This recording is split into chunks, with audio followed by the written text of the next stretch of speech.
Did you see the stylish? Welcome to the Young IPA podcast. I'm James, this is Pete. G'day everyone. It is the 24th of October. This is episode 132. And while I would love nothing more than discuss that it's the fact that it's the opening day of the NBA season, as pretty much anyone who's watching the podcast has already figured out, is fresh on my mind. We do actually have a big show for you guys coming up. We're going to be talking to Brendan O'Neill, editor of Spiked Online, possibly the greatest website in the planet, I would say. And we are also going to be talking to one of our campus coordinators, Tiana, Kovac, who was part of a event that we put on at the University of Sydney with Extinction Rebellion, and I don't want to destroy the story. I'll let her tell it, but it is a good story. It's a good one. Turns out Extinction Rebellion, you'll enjoy it. But and Brendan O'Neill, obviously, there's a lot to talk about with Brexit and a bunch of other things. Pete, anything you're looking forward to in the show? Well, you've kind of brushed over the fact that you're wearing a basketball singlet. It is. I do look ridiculous because we can see ourselves in this monitor up here, and I look silly. James has nothing on except a basketball singlet and pants. And pants. The pants, I know I'm under a table. Rest assured there are pants, socks and shoes. I just want everyone to know that I'm triggered, and now you all know and you did nothing about it. So let's carry on. Useful idiots of my regime to turn this into a basketball podcast, which it will be within 3 weeks' time. Anyway, Pete, we should talk the big news in the world today, and that is the Right to Know campaign. So that was all over the media for like days. Or not, as the case may be. It was all over the media on Monday. It's quite clever of you. Yeah, it wasn't bad. So a campaign by a group of media organisations on Monday, Nine, News Corp, the ABC, SBS, The Guardian, and the Journalists Union, who knew that they had a union, but they did. It's called the Media, Entertainment and Arts Alliance. So all the newspapers ran with their front pages blacked out to protest against what they see as growing secrecy from the government. They're asking for a number of things. They want protections for whistleblowers, changes to defamation laws, changes to secrecy laws, a range of things like that. And it's been all over the news for the first few days of the week. Now, the first reaction I had was the same one that John Roscombe had on the Bolt Report earlier this week. Saul, if you could roll the tape. The ABC says it wants to know all about what government does. But when the Institute of Public Affairs put in a Freedom of Information request to find out why the IPA was black banned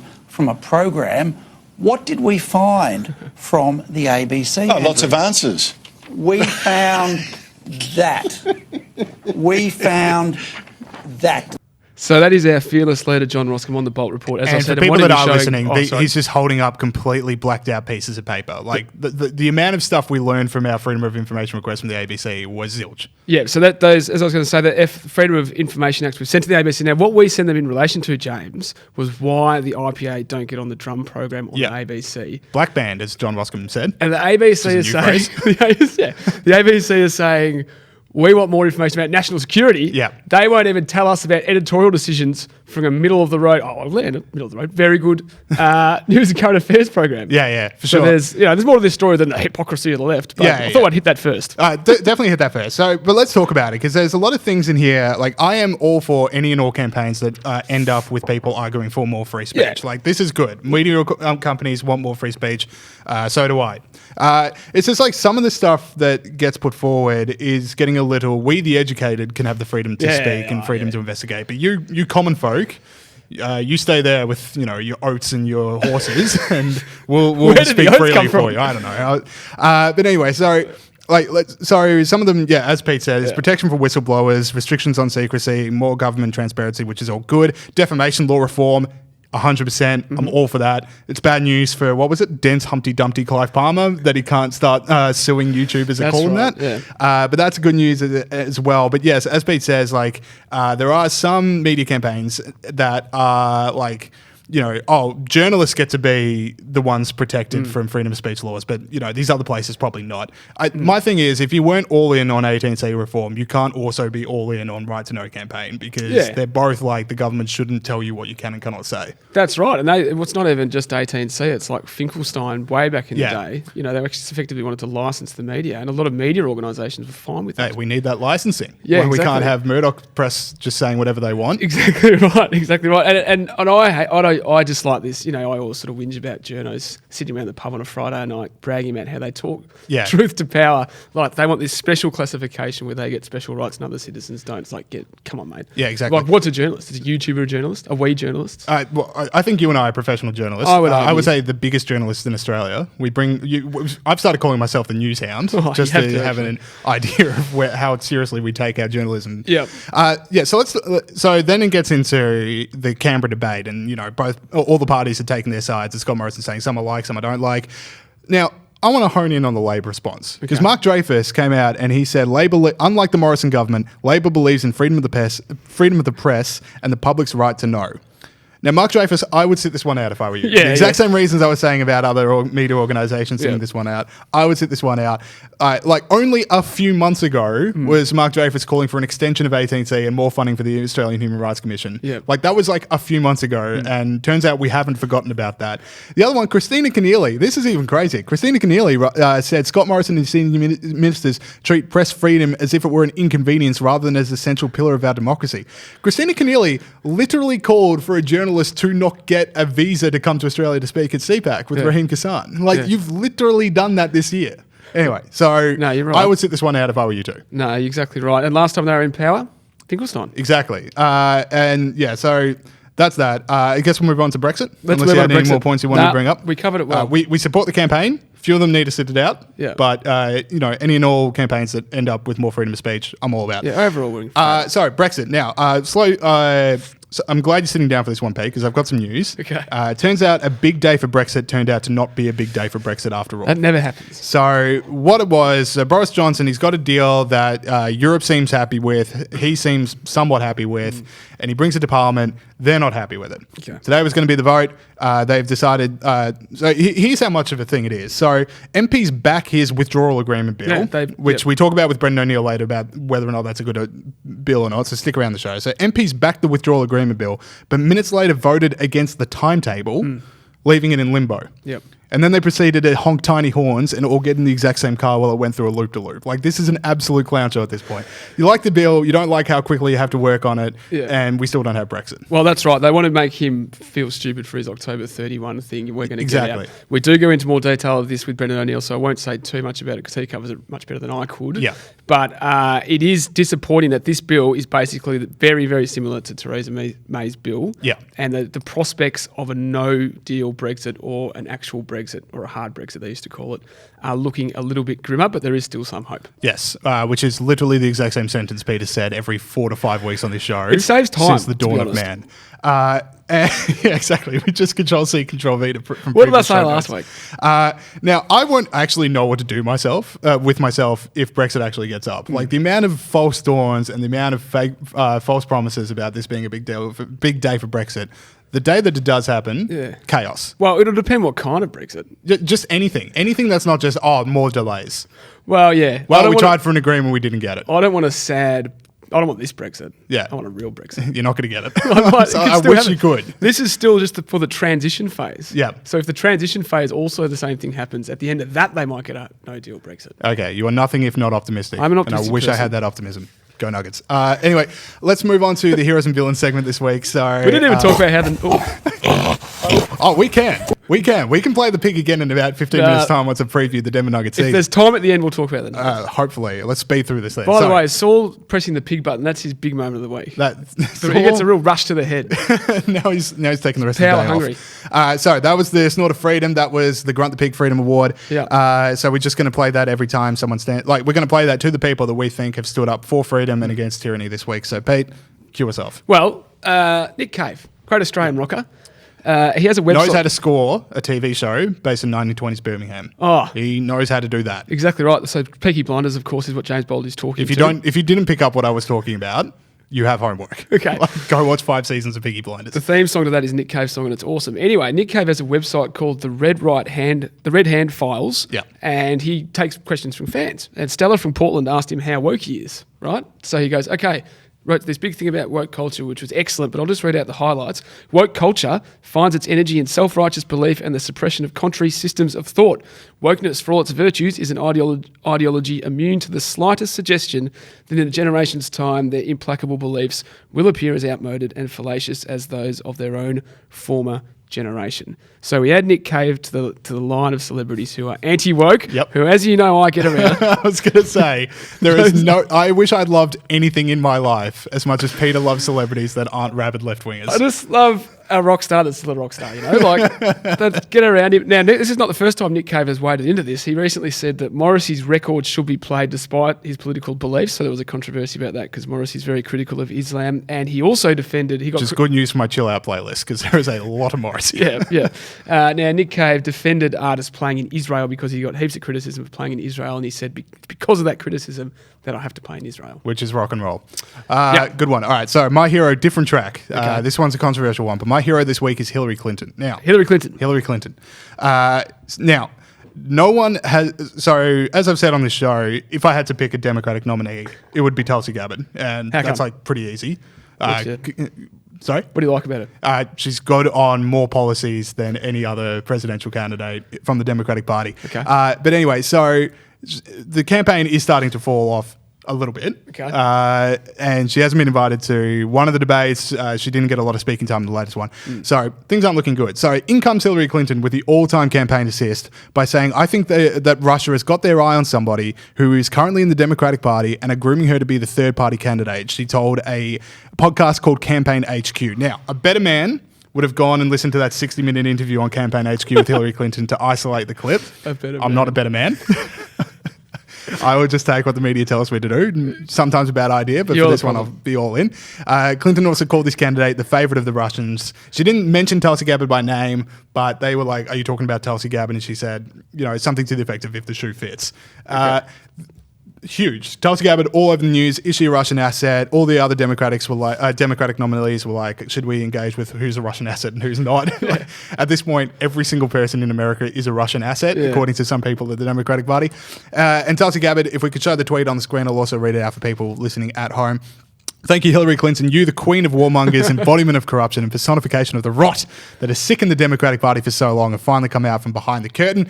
And then went on a thread about how this is basically a war between Tulsi and Clinton. Now, because I'm a big Tulsi fan, because I like her more than any other candidate, this is the exact shot in the arm that the campaign needed. So where would she be without Hillary Clinton right now? This is the best campaign she could have run. When we started this award, I didn't think Hillary Clinton would be one of the nominees, but there you go. She's been nominated for literally every other award. It was only a matter of time. Let us move on to the villains of the week, the Walter Peck Villainy Award for people that have stood up for tyranny. Now, Pete, this is a good one. We need a sound for that so Saul can get the rush that he gets from the pig. So my villain this week is... Just play the pig again, but it's just from his face. An evil pig. UN Human Rights Council is my villain this week, which is not a surprise because they're terrible. Now, the UN Human Rights Council, I went on their website, did some research, found out what they're responsible for. They are responsible for promoting and protecting human rights around the world. Now, last week, they admitted 14 new members to the council. There's 47 countries on the council. This is voted for, James. It's not just like everyone gets a turn. It's voted for by other countries. Guess who made it? Venezuela, right? So all the other countries around the world, I mean, they voted on other people as well, but they voted for Venezuela, of which 4.5 million people have fled. The UN itself has said that there's cases of torture, sexual abuse, and extrajudicial killings in Venezuela. There's people there starving. Now, we've interviewed Vance Sloan from... Vale Sloan. Vance, where did I get that from?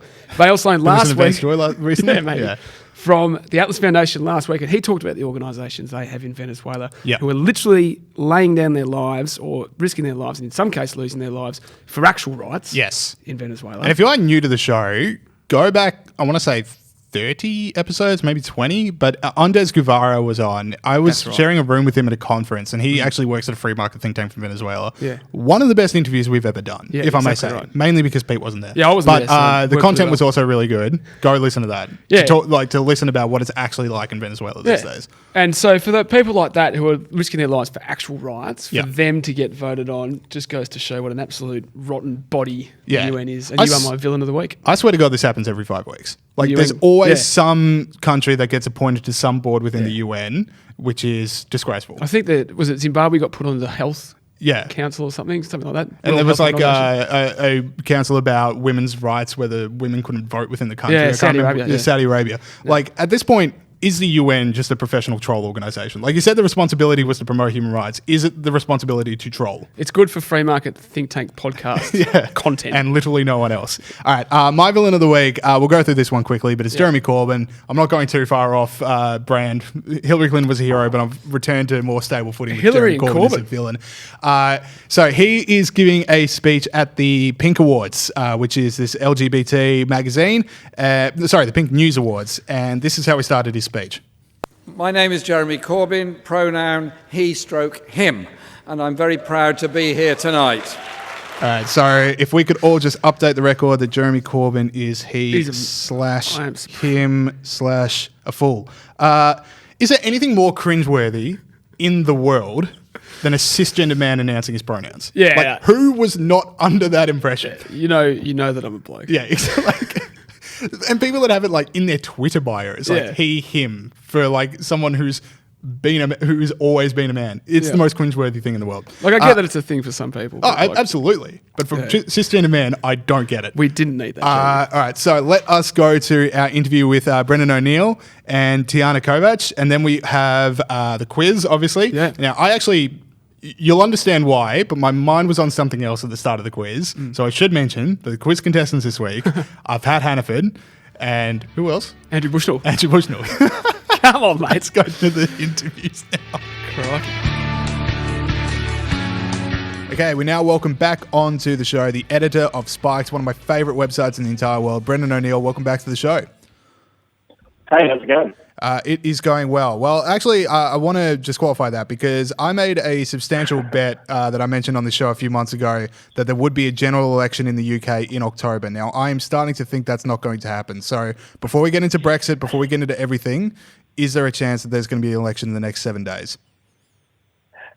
Unfortunately not. And the reason why not is actually really deeply disturbing. It's because MPs keep blocking a general election. Boris Johnson has called for one twice. Officially in Parliament, he has said, let's have a general election, and MPs have voted against it. We're in a really weird position in the UK at the moment, where we have a political class that is plotting against the vote we made in the EU referendum in 2016 and simultaneously blocking a general election so that we can't pass judgment on them. So there won't be a general election in the next 7 days because Britain is teetering on the brink of being a banana republic. I think that's for the best, Brendan. I don't think James needs his gambling encouraged. So it's going to help him personally, maybe not the UK. So why is today so important for Brexit? I mean, every day is important in relation to Brexit right now. Boris Johnson got a deal, which everyone thought he wouldn't do. I'm deeply sceptical of the deal. I think it is very, very similar to Theresa May's. It's basically Theresa May's withdrawal agreement with a few tweaks here and there. And the problem with Theresa May / Boris Johnson's withdrawal agreement is that it pretty much keeps us under the jurisdiction of the European Union for a very long period of time. So it doesn't take back control, which was the slogan of the vote for Brexit in 2016, which 17.4 million people voted for. So I'm very sceptical of the deal, but I'm even more sceptical of the MPs who are refusing to vote the deal through, which is what happened on Saturday before recording this. On Saturday, MPs refused to vote the deal through. They kicked it into the long grass. They said, not interested, we can't have this, we need more time to read it. The deal keeps coming back to Parliament. They're going to potentially vote on it again at some other point. And the shorter version of the story is that the political establishment is doing everything within its power to prevent Brexit from happening. And that is irritating British voters to an alarming degree. I remember when the Theresa May deal came out, the big pushback on it was basically that it still kept Britain in the customs market and it still made Britain subject to the laws of the European Union. Now, is that going to still be the case under the Boris Johnson agreement as well? Yeah, Boris Johnson does something that in his agreement, he does something which he said he would never do, which is he agrees to the creation of a border between Britain and Northern Ireland. And he does that because he accepts the needs for Northern Ireland to be in different customs arrangements to the rest of the UK because it shares a land border with a part of the EU, i.e. the Republic of Ireland. So he said for months and months and months that he would never countenance breaking up the United Kingdom in this way by having a border down the middle of the Irish Sea. And now he's pretty much done that. And that's quite shocking. And for many of us, that's very disappointing. And there are many other things in his agreement which are problematic. For the transition period, the period through which the UK is very slowly leaving the European Union, during that transition period, we would still be beholden to European Union rules and European Court of Justice laws in relation to various areas of life about trade and goods and transporting goods and so on. The reason that's a problem, the reason that's a very serious problem, is because during this transition period, we will be moving to future negotiations in relation to our trade relationship with the EU. And if we are subject to the EU's rules in that transition period and can do nothing to change those rules, then it just means that the EU can really screw us over so that when it comes to negotiating future trade relationships, they will have the upper hand enormously. So Boris Johnson is setting us up for a bit of a problematic soft Brexit. And a lot of people are waking up to that over the past couple of days and feeling a bit angry about it too. Okay, so based on all that, what do you think is likely to happen, which is obviously a very difficult question, I understand, and what is best case scenario from your perspective that could happen from here? The best case scenario for me is that we have a no-deal Brexit because every deal that has been put forward is not really Brexit. It's a super soft version of Brexit. It's what we call Brino, Brexit in name only. And every deal that we've seen and every deal that's been put on the table would keep the UK in some fashion beholden to the EU's oversight. So I think the only real option is just to walk away, no deal, break off, and then try to strike up trade deals with other nations, try to patch up our relationship with the EU at some future point. But I think that's really the only option if we want to stay as a democratic country. That's the big question mark hanging over all of this. Does Britain want to be a democratic country or not? I know that sounds a bit melodramatic, but this is what is at stake at the moment because we have a Brexit-supporting electorate. The largest number of voters in British history voted for Brexit, 17.4 million people. And we have a Remainer parliament, a Remainer business class, a Remainer civil service, basically a Remainer elite who are doing everything they can to prevent Brexit from happening. And that's the source of all the tension and all the crisis in the UK at the moment. So when you hear people say that Brexit is just too complicated, it's too difficult, we just can't get it through, we can't work out how to make it work, none of that is true. The tension derives entirely from the fact that the people want one thing and the political class want another thing. And right now, the political class has got the upper hand, and it's creating a serious sense of conflict in this country. Why don't you unpack that, actually? So what is the actual conflict? Do you reckon it'll ever become physical, or is it just sort of a disassociation between working class and elites? Well, when I interviewed Nigel Farage a few months ago, he said that the real choice facing Britain is between apathy and anarchy. Because if you get screwed over by the elites, and we all do at some level on a daily basis, but this is a kind of really a larger version of that, he said that the choice is really either to switch off and say, well, my vote doesn't count. Clearly my vote doesn't count, so I'll just stop voting and become apathetic, which I think is happening in some parts of the country. Or the response is to be a bit more anarchic and say, well, I'm going to take to the streets, I'm going to protest, I'm going to stir things up.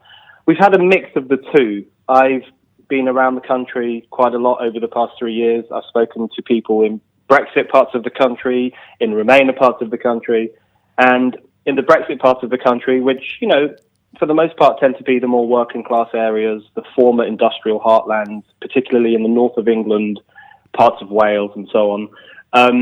people are feeling either apathetic or very angry. So I've seen people saying, I'm never voting again, there's no point. And I've seen other people come onto the streets and take part in protests and marches and really, demanding that their vote is honoured. So the conflict at the moment, it's a political conflict. It's kind of bubbling under the surface. But I do think there will come a point when we have to ask ourselves, if 17.4 million votes can just be declared null and void, if the establishment can say those votes don't count, and therefore we're going to have another referendum, or we're just going to move on from Brexit entirely and not really have it. If that happens, then it's not a joke to say that Britain is no longer a democratic country and the right to vote no longer has any real meaning. So I do think we're on a really important precipice in relation to all of this. And I think the political establishment doesn't quite realise how destructive their behaviour is. Well, just to touch on a couple of those themes, I read your speech that you made in Manchester over the weekend near the site where the Peterloo massacre took place. And in that speech, you spoke a lot about how it was a conflict between the working class and the elites and how it was about British democracy. Why don't you give us a little bit of a history lesson and tell us why the Peterloo massacre is so relevant to all this and what you see the link between that and Brexit to be? Yeah, so the Peterloo Massacre is incredibly important in British history. It happened in August 1819, so this year was 200th anniversary, and it was 60,000 working people in Manchester who marched to a place called St. Peter's Field to demand the right to vote. And these were people who were living in exceptionally poor conditions and who wanted a voice in the political process. And they were attacked by the yeomanry. At least 15 people were killed with swords. Many, many others were injured. So it's a very notorious incident in British history. Very strikingly, even the Times newspaper, which at the time was like very seriously the newspaper of the establishment, even the Times came out a couple of days later and said, we've gone too far. So it was a turning point in relation to reform, and then we got the Great Reform Acts of the late 1800s and the early 1900s, which eventually gave people the right to vote. So it's very important. And what's interesting is that this year there was a film about Peterloo released by Mike Leigh. It's a very good film. And it was really striking because all the chattering classes who spent the past 3 years since the Brexit vote trying to block the votes of 17.5 million people, which includes 8 million women and includes millions of working class voters. Working class people were more likely than middle class people to vote for Brexit. They spent 3 years trying to block those votes, and then this film comes out and they all go to the cinema and they start crying in the aisles and they're saying how wonderful it is that these people rose up 200 years ago for the right to vote. So the level of hypocrisy and double standards has really been exposed by the fact that we've just been through the 200th anniversary of the Peterloo massacre. And I think what it really shows is that the thing that the people struggled for 200 years ago actually remains a quite controversial, contested idea, which is the idea that ordinary people should have a say in the political process. We know from the past 3 years that in the eyes of the political establishment, that is still a dangerous idea that they feel uncomfortable with.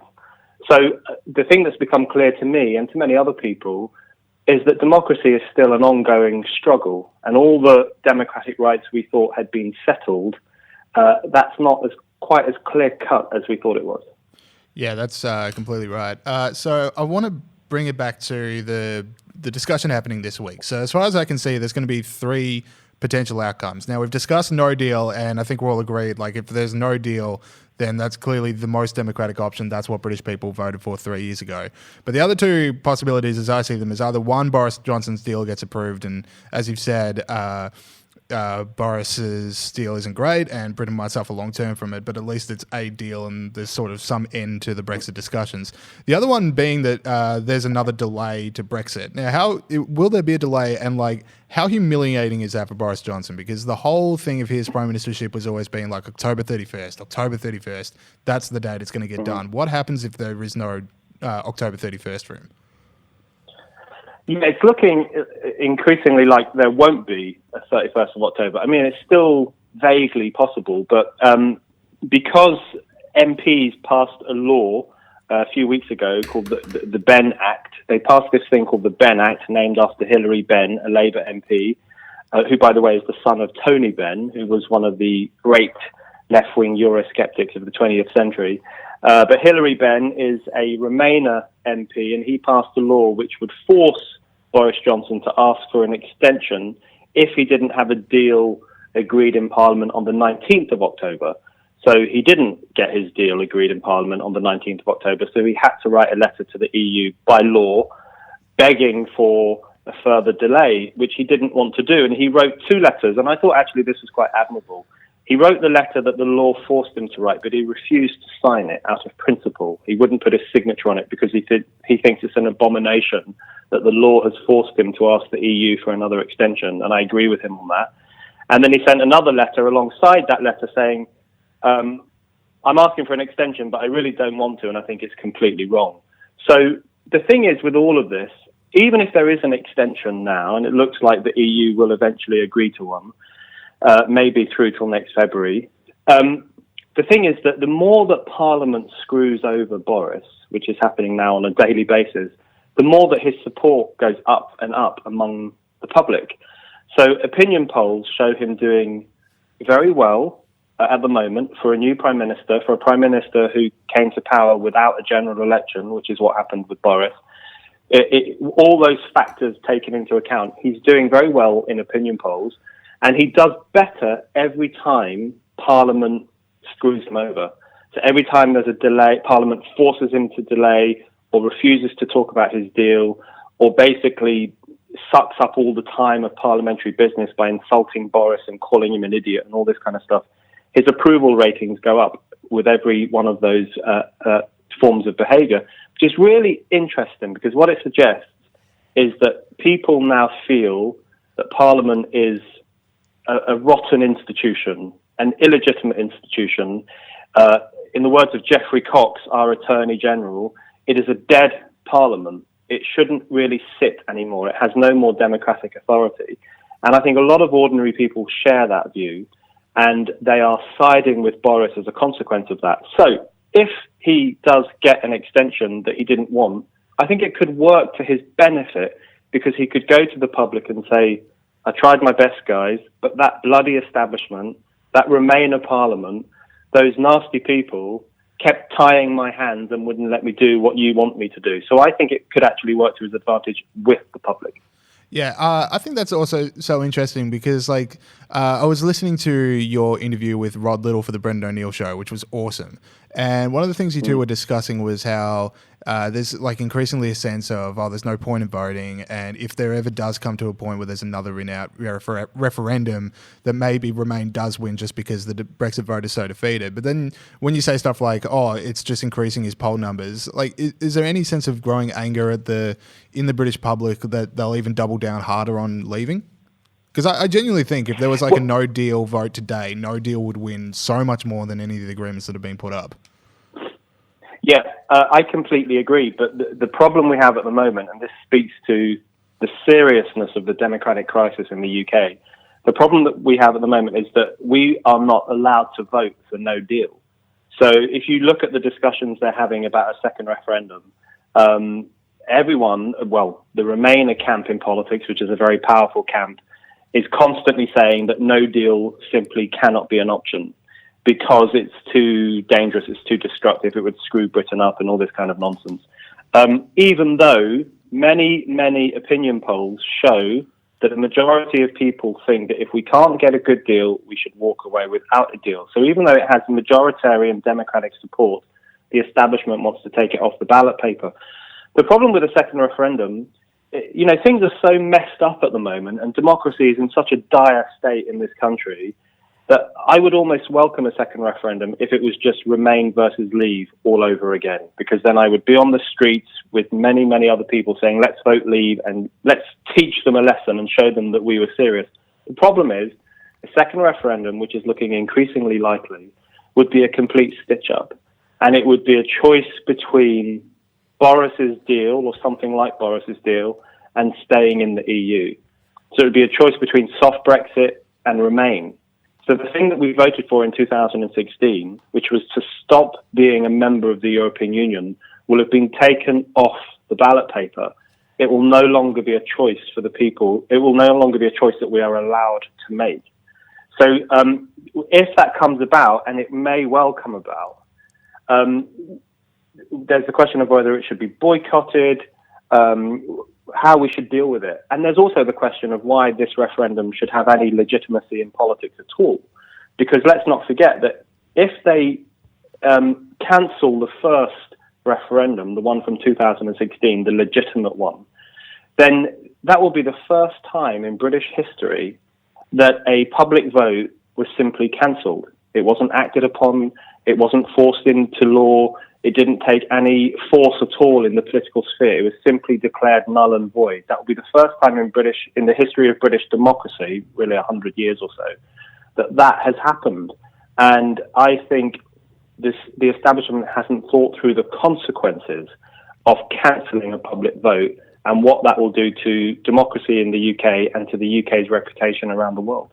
Brendan, I wish we'd wrapped up this interview on some other emotion than intense sadness of the future of Britain. But anyway, Brendan O'Neill, editor of Spiked. If you are not checking Spiked every single day, at this point, there is actually something wrong with you. It is one of the best websites in the world. Brendan O'Neill, thanks so much for coming on the show. Cheers. Thanks, lads. Okay, we're here with Tiana Kovac, our Generation Liberty campus coordinator at Macquarie University in New South Wales. She was part of the organising committee, I should say, for an event last week at the University of Sydney. Tiana, welcome to the program. Hi, very good to be here. Thanks, guys. Awesome. So, first of all, now we know you had a little bit of a problem with the great energy debate. Why don't you tell us what happened? Yeah, so, I guess it's not too surprising to hear this, but being part of the IPA and wanting a nice dialogue, we tried to get someone for renewable energy, coal and nuclear energy to have a really well-rounded debate, having people who are experienced in their fields, knowing what they spoke about. But long story short, as you had it, the renewable person decided to last minute publicly pull out from the debate. Okay, now how did they go about pulling out? Well, on our Facebook event that we had about the debate, they decided to post that the IPA were a climate-denying group and that we were incredibly biased in how we went about organising the event, which I'm not sure how that could be the case.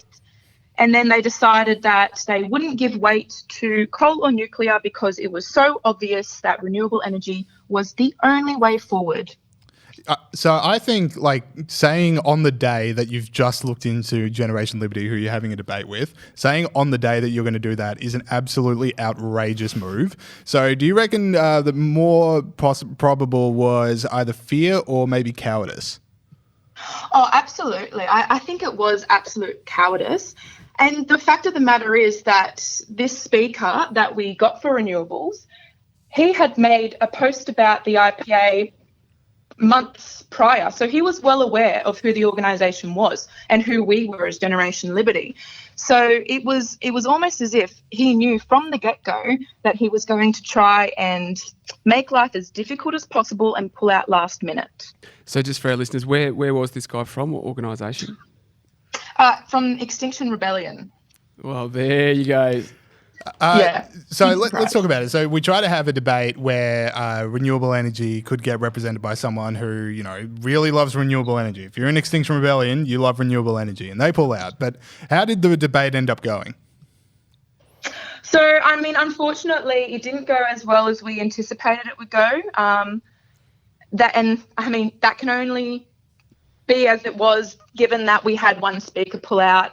Especially when you're looking forward to a well-rounded debate, and one speaker from a massive chunk of that debate pulls out, it's only going to suffer. However, we did still have the other two speakers who spoke on nuclear and coal, and they did a very good job. And I'd just like to add that given that it was organised in such an unbiased way, the nuclear energy person who spoke, he was actually a professor at Sydney Uni, he came out saying how much in favour he was for climate change. So, we had people from all around the board who were willing to come and listen. We had a good debate with some audience members as well. So, yeah, in the end, it worked out well enough.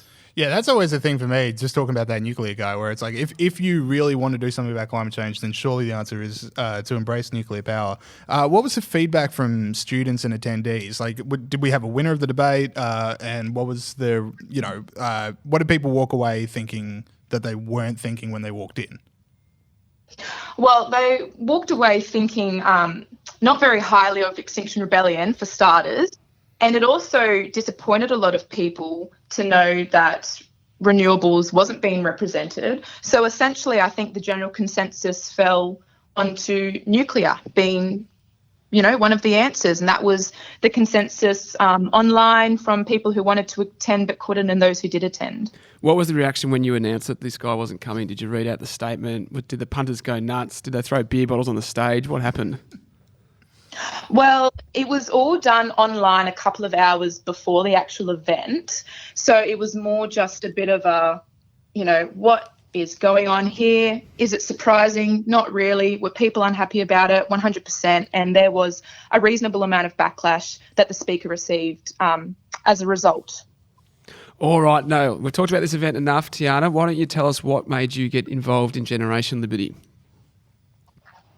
Well, I heard about the program from a good friend and now boss of mine, Renee Gorman, and it was just very appealing to have something else out there that is speaking for liberty, freedom of speech, and all of these values that personally in my family and in my life are really, really important and central to everything I do. And so joining it has actually given me this opportunity to go out there, speak to people who are like-minded and explore these ideas, which you really can't do a lot of the time these days. Yeah, because I was going through uni just before the IPA Generation Liberty program got off. A few years the before. ground. Oh, really? I thought it was just as. But anyway, stuff like a great energy debate or some of the other debates that Generation Liberty be having, they literally did not happen while I was at uni. There was no voice of them. So it's I don't know, it's just kind of cool being around events like this and actually giving people the ability to hear these new debates. Yeah, 100%. It's hard work to do because you've got a vocal group of people who don't want you to speak, but it's really rewarding stuff and it is challenging in an exciting way. Fantastic stuff. Now, just before we got on the phone to you, Tiana, Renee Gorman, who you mentioned before, is the National Manager of Generation Liberty. She told us that one of the reasons why you're involved with Generation Liberty and ideas about liberty is because of your background. Your grandparents escaped communism in Yugoslavia. Why don't you tell us about that and how that impacted your worldview? Yeah, so obviously that's their story has kind of permeated through all the way to my generation. And essentially that was they were living in the former Yugoslavia and they wanted to have freedom of religion. They wanted to be able to speak about things. They wanted to be able to work and earn a good income and make a better life for themselves and for their children. And they just couldn't do that in Yugoslavia at the time. So my grandfather ended up having to flee to Germany and then eventually come to Australia, and my grandmother came not too long after that. And while being here in Australia, they were actually able to make a living for themselves and survive and fight hard for the values that were so important to them. And that's why, something like Generation Liberty is so important to have because it does reflect those values. Awesome stuff, Tiana. We spoke to Luca Rossi last week, whose parents had also come from places with more authoritarian regimes, and he had a similar message. So thank you very much for speaking to us today. Good luck with your next event, and hopefully all the attendees turn up next time. Yeah, thanks. Cheers, guys. Thanks, Tiana. Bye. Bye. Okay, welcome to another round of Hey, What Did We Miss? The Young IPA Quiz. Now, before we start this week's quiz, I do have something to say.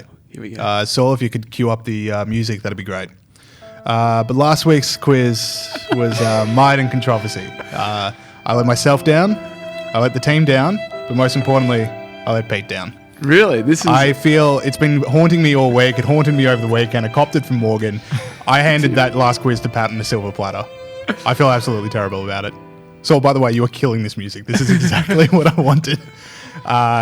So I apologise. If anyone missed last week's, Pat answered Prince John for the 5-pointer, and I said Prince John, like that. And then Pat goes, hang on, that's not a person. It's King John. They're the same person. They are the same person, but I should not have accepted that as a response. I just want everyone out there to know I didn't ask for this. Yeah. This has been brought. But you have wanted it. I just wanted to get that off my chest. So that's enough music. Thank you. There you go. Wow. So we all know a little bit more about James and Pete's relationship than we ever did. Subservient and... but anyway, no, I did feel bad about last week. Pete just looking at you like over the cubicle divide. I'm trying to hang out. I was happy to give it to Paddy first. Hangdog expression on his face, just waiting for him. So I was a bit confused why Pete was still here, given that he lost last week. Well, maybe that explains it a little bit. Or we had a long searching meeting about both of our roles in the show. No. Anyway, so hopefully this week we'll be given to a just winner rather than usurper and the unjust Patrick. Slanderous.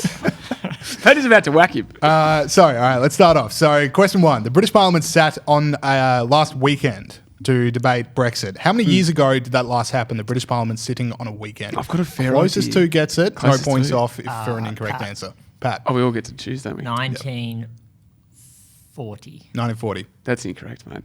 Okay. So you want how many years ago, right? I want how many years ago? Oh, I think it's 26. So we've got 1,940 years ago. 26. We've got 26 years ago. And I'm going to steal Pat's answer and say 80 years ago. Give 80 Paddy years ago. Give Paddy another go. No, after last week's debacle, I have to accept the first answer. And he said 1960 and a question of how many years ago. Sorry, 1940 and a question how many years ago. But unfortunately, it wasn't 78 AD. It was 37 years ago. So Peter gets the point. What year was it? Whatever 37 years ago is. So now Pat which is, stitched me up as well. 1982. I thought it was 1993 for some reason. So there we go. All right. Which Formula One driver had a freak out about climate change this week? Lewis Hamilton. Lewis Hamilton, Next question. indeed. Can you think of any... Well, this isn't the question, but a question for the panel. Can you think of any more gas-guzzling lifestyle in the planet than travelling Formula One driver? They started the jet fuel, new race every week. He drives an F1. Yeah. Come on. They started he drives the Prius at home. Yeah, but he's, he's rich. The so 2 he's weeks allowed away. to. yeah, the 2 weeks of the year he's at home. He's driving a Prius. They started that letter saying, we know we're hypocrites, but hang on, that doesn't address that point though. There we go. Anyway. Stop writing. All right. My favourite sport is back yesterday, the NBA. And if anyone can name 3 of last year's NBA All-Stars, they get a point. Oh, 3. Not the biggest basketball fan of all time, Andrew? I'm going to say. Sorry? Andrew. Andrew? Sorry, Sorry, I forgot about the buzzers. Yeah, there's a bloke called Andrew. That's We didn't test the buzzers. Yeah, I don't think I introduced anyone because people didn't know that Kurt Wallace was on last week's show. But it's Andrew Bushnell, Patrick Anniford, and Peter Greer. Yeah. G'day. Quiz is so gone. 3. Stephen Curry. Yep. What's his name? Harding. Yeah, James Harden, I'll give that. Yep. Harden. That's it. That's his name. That's what I was going for. Well, no one's going to his face. Jump in. Face. And then It's big beard. Ben Simmons was an all-star. He was indeed. Sorry, he? Bushnell gets to him. I thought he couldn't shoot, Ben Simmons. He can't shoot, but he can do everything else really well. And can that help him on the long term? We're about to find out. All right. Sorry, score check. Pete's on 2, Bushnell is on 1, Pat is on 0. After the failure of the state's recycling system, how many bins could Victorian families? Andrew was there. 6. Good one. Did some bit of a beat up. It just was like one proposal in the thing, but the media ran with 6. What they should do is I. they should have the general waste one and then a glass recycling one, and that's it. Because it's only glass recycling that actually everything else just gets burned or dropped in the ocean. Seth's trying to see where it ends up.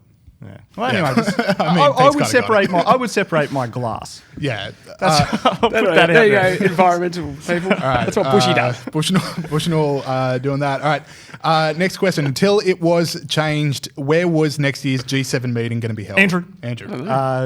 Doral Resort, Trump Doral Resort. Yes, Trump's Florida golf resort. That was a bit like the site of one of the world's most important. I enjoy defending Trump when people are outraged about it, but this one was like a bridge too far for almost everyone. I was like, you can't do that one. Surely. I'm sure there's a bunch of diplomats who are actually kind of looking forward to the golf resort. Like, and then now it's like, oh, we're in Washington D.C. It's going to be cold. There's no golf around. It's like, oh man, we nearly went to Florida. This decision stood for about 24 hours, and that was still enough time for Marco Rubio to put out an obsequious media release. So good job, Marco. Good job, Bushnell. That was even more obsequious. All right, so score check. Bushnell is on 3, Pete on 2, Pat still on 0. Kurt Wallace's article on the RBA explored how their tactics never change despite no success. Since what month and year has every interest rate decision either been held or set at another record low? Again, closest to gets it, no incorrect answers. Well, there are incorrect answers, but you won't be penalised for them, except through mockery. Andrew, it's 12 years. So 12 years. So 2007. 2007. And what month is this? October. Yeah. October 2007. Bat? I will go December 2007. 2007. I've got a really good feeling about 2011 for some reason, so I'm going to say March 2011. Well, Pete again is closest. It's October 2012 that every decision has either been the same. That was where the or put 12. down. All right, sorry, that's another point for 12 Pete. years. We mind works in mysterious ways. We are running headlong into another Pat 5. Oh, no, I've seen this one before. Pat's just taking the entire quiz off. He's like, just give me the 5-pointer and be done with it. I'll just come. Yeah. And again, I haven't thought of a tiebreaker question. I never will.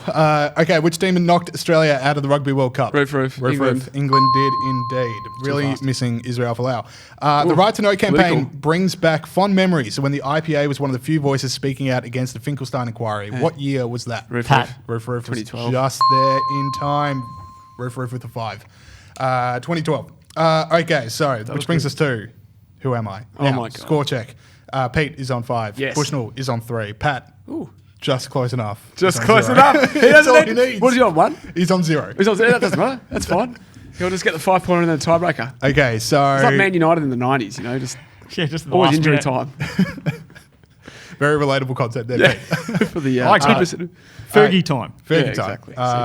Fergalicious. All right. Okay, so for the Who Am I, obviously 5 point, 4 point, 3 point, 2 point, 1 point suggestion. So for the 5 points, I died 214 years ago on Monday. So hang on, we lose a point if we guess. Yeah. So 214 years ago. Yeah, no, I'm not going to Come miss on, by mate, 2 give us a point later. 5-pointer. You have to the choose. thing, you just give me a sec. 240 years ago. Oh, there's a few people it could be, obviously. Again, there's There such a were a number of very people who died select that few. year. Not many famous people. And he died on a Yes, Monday. I missed that. No Instagram back then, so. The Monday bit is crucial to this, I think. Yeah. Come on, just give it to us, Pat. I'll go He's going to get it. It's gonna William get, Pitt. No. I would have put my life savings on Pat. If he did it again, I would have. say fair play. He's not a fluke. He can do it. You know. But it turns out he can't do it, so let's move on. Bushnell was late for a meeting. All right. That day that I died was also the most important day of my life. Well, I mean, every day anyone dies. But you mean for some other reason. Yeah. I mean, it's important in that it changed his circumstances, but Yeah. like it also changed the world. Things changed once he was dead. Oh, Right. 240 years ago, things changed the world. Mm-hmm. That's a little clue, little half clue, isn't Yeah, it? I don't mean to, throw another one into the mix, but yes, the person who this is actually relevant today. Oh, Like so there's it a wasn't reason you would know him. It wasn't It's not just- specifically his death which changed the world. How many hints did Okay. Pete get on this? All right, Matt. I'm You so can still over come Pat. second, Pat. Only if he gets this. Yeah, I don't know. What was the second point of the question? That day was also the most important of my life. Just We are running 214 years ago. Yeah. Okay. Don't know. Wait, let me do the maths. So It's a Yes. vague question. Yeah. 1805. Yes, that's the one. All right, this should. Oh, I know. Here we Here we go. go. It's Horatio Nelson. It is actually Horatio Nelson. See? 5, 5, and 4. Yeah. He's pretty good. It's pretty good. So One of the ones- That was actually that was pretty good. Yeah. Although he did it sort of out of turn because we were like waiting on the next clue. I mean, he really shouldn't have been able to jump in. all right, no, sorry, it's opt-in experience. You can jump in whenever. You can jump in right now if you want. What were the other ones? The next one was going to be I Had Only One Eye, which I thought would have helped. Still And then the wouldn't other have got two would have been it was an admiral in the British Navy for 2. Okay. I mean, by this point. And then one, there's a giant column of statue of me in London's Trafalgar Square. Hopefully Trafalgar Anyone would be can like, get the "Ooh." 1 point on. All right. Pete, well done. Yes. You're back. 4 out of 6. This is now official Dynasty rating. Normal service has been resumed. Sweet. And we've got more show for you after this. Yeah. Congratulations, Pete. Another huge victory. No surprise at all. I thought maybe as a reward for my victory, you'd get changed out of the basketball singlet, which you still seem to be sitting in. I am subjecting you and anyone watching on YouTube or Facebook to a gun show you did not want, or ask for, or indeed need.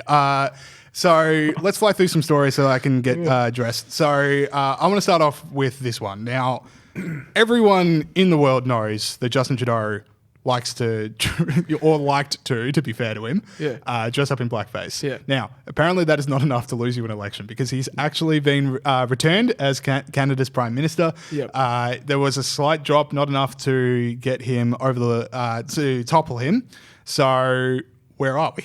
Well, to be honest, I'm sort of like, this proves to me that Twitter's not real life. Yes. And people don't really care about this stuff. And I'm going to say, like, there wasn't that much, like, anger at Justin Trudeau. It was more like, how's this? Yeah, it was more that. It was more like Mr. Woke, like, dressing up like an idiot. And most people don't like it. Like, it's racist and you shouldn't do it. But most people are like, well, people make mistakes. And I more care if he's going to run the country properly, which I would say he doesn't. Yeah. But obviously maybe maybe the other... So I have two things I want to do with you, Pete, about this. So I want you to rank election losses. So you have losing to a man that at least 4 times dressed up in blackface and said, I don't know how many times I did do it. Doesn't say much for the opposition. Losing to a man that got caught on camera as saying, I like to grab them by a very sensitive area. Or having won every single news poll since December 10, 2017 and then losing the election. Look, I still think it's the last one. You reckon that's worse than Clinton losing to Trump and whoever the Conservative was one of the Trudeau? Trump was one of the big surprises. And to be honest, I don't keep that close an eye on Canadian politics, so I can't really comment too much on that. But losing the one in Australia was pretty bad. To me, it still goes Trump's the worst. Like the most like how the hell did you lose that? It goes Trump. This is now number 2, and then a million consecutive news polls. That's third. Yeah. Okay. Well, that's my internal rankings. There you go. Now, the other one I want to say is that Justin Trudeau lost the popular vote, but won through electoral college. Oh, so did he? I think we should just take a few minutes just to wait for the exact same amount of people that wrote all those op-eds and appeared on all those television shows to decry the undemocratic nature of America's electoral college system. I think we shouldn't actually release this podcast until we can discuss all of the op-eds and TV shows that have come out about this election victory. So I think we should just take a few minutes for them to roll in. I'm just going to check my phone. Okay, well, while James is doing that... Okay, nothing so far. Okay. I can only assume they're seconds away. All right. You keep us posted for when that comes in. The thing I wanted to show about the Trudeau victory was, and Saul, if you could put this tweet up on the screen, because I actually haven't written it in my notes. There we go. So this came from last week from Conan O'Brien, who wrote, it's not my gag, but it's funny anyway. Yes. Yeah, Bot loves him. It's smart of Trudeau to hold the election before Halloween. I mean, why even tempt yourself? His Halloween wardrobe has opened up significantly. He just knows I can do anything now and I'll still be retained as Prime Minister. Exactly right. So that was pretty funny from Conan. Yes. Let us move on to the ABC, Pete. Okay, so those what would you call them? Filthy capitalists at the ABC. Capitalist pigs. The capitalist pigs at the ABC oink. have been ripping off workers. Now, the ABC has admitted it has possibly underpaid 2,500 staff over 6 years. The Community and Public Sector Union said it has been 10 months since the ABC announced that it underpaid up to 2,500 of its casual employees. To date, none of the ABC's current or former casual employees have been paid the money they're owed, nor has the ABC's leadership been transparent or accountable. Oh, wait, sorry. Did you say the ABC weren't being transparent? Yes, unbelievable. I'm just going to update my freedom of my right to know campaign notes. ABC not transparent. They didn't include that in the FOIs. Interesting. And this is the mob that go on about how the minimum wage is so important, workers' right are so important. They've got $1 billion to work with, James. Just pay your workers. Now, did any of the 2,500 staff that weren't paid what they wanted, what they thought they were getting paid, did among their ranks include Tony Jones or Paul Barry? No. Because if they did, they'll have to answer to me. No. If my beloved Tony Jones and Paul Barry aren't getting the full remuneration of what appears to be about 15 minutes of work a week, then they will be held to pay. Well, look, there's no report. I'll let you know as soon as that report comes through. John Fain, the John Fain Retirement Party is alleged to be the one that cost them all the money, which prevented them from... Anyway, there you go. Apparently they've put it in the national in the most recent budget. All right, cool. Now we are running quite low on the show, so we're going to have to quite long on the show, and now we're running even longer as I desperately attempt to correct myself. Yeah, let's talk about racist toddlers. Oh, 2 topics in a row. This is hard work. So Devon, you organised this. I don't know why I did like this. Devon and Cornwall Police have released a series of animations on social media about Hate Crime Awareness Week. Yep. Now, They're solving racism. They're solving racism. One in particular caught my eye. Saul, please roll the tape. Yep. Stop playing with those. You're going to make the toys dirty like your skin. Absolutely baffling. That's so there's a few things here. Yeah. So Hate Crime Awareness Week, Yeah. I thought that was people getting killed or sexually assaulted for their ethnic. Yeah.